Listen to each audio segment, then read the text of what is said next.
Okay, I'm Chris Ridge, Director of Comprehensive Health and Prevention Programs here at the Ventura County Office of Education in Camaro, California. We're delighted to welcome Zion Givens today.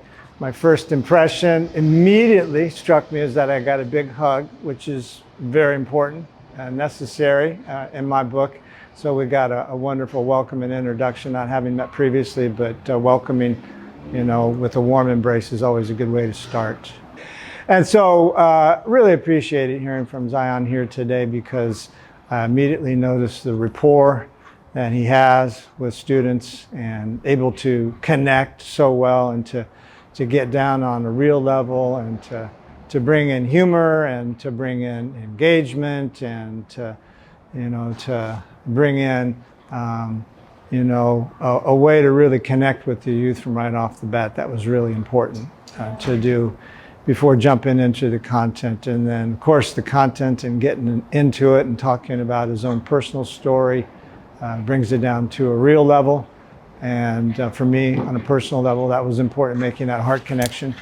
And I know that the youth were making that connection too. I could see that as they were listening and processing what he was telling about his stories and some of his challenges, growing up and being open and transparent. And that was appreciated by me for sure, and I know that the youth were appreciating that too. And as he went on, appreciated talking about some of those things that are really important to get out there and to just be really frank and direct about, like the fact that sometimes this topic that we talk about in mental health is not always one that men talk about. And perhaps if we're talking too about in different groups of folks, maybe in Black community, Latino community, it may not be the thing that's always talked readily about, but he put it out there and let everybody know that this is okay to talk about.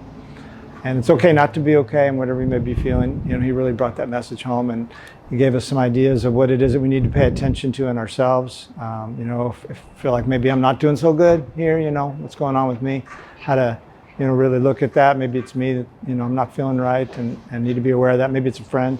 And then what we can do about it, that was an important message too about the talk today. And so we appreciated all of that, leaving it there in that place, like, okay, what can we do about this? And the end point that resonated with me was, it's all about community. It's about connecting with one another. That's the piece that he really drove home, and I appreciated that. And so we have really enjoyed hearing from Zion here today, enjoyed his being here, speaking to us, connecting with us, being part of the community here in Ventura County.